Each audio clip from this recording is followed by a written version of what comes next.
Hi, my name is Lauren, and today I'm here to discuss how to make homemade deep hair conditioners.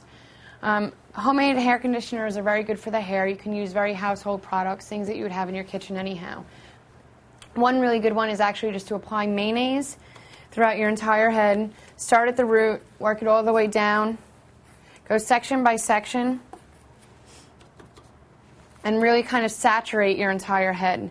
After you're done saturating your hair, you can actually go ahead and throw a saran wrap over it, or you can use a shower cap in order to encapsulate that body heat.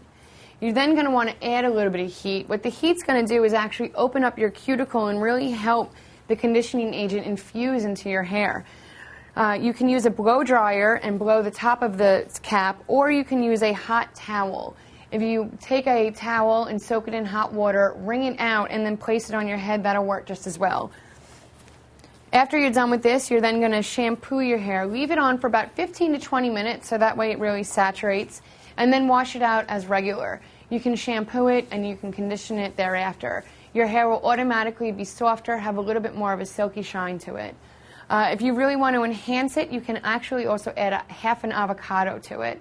So if you mix mayonnaise, about a cup and a half, with a half an avocado, and really blend it really well until it's no longer lumpy but actually a smooth consistency, that'll also help. The avocado will give it a little bit extra moisture, and it'll also help maintain frizz and help tame it. And that is how to do a home conditioning treatment.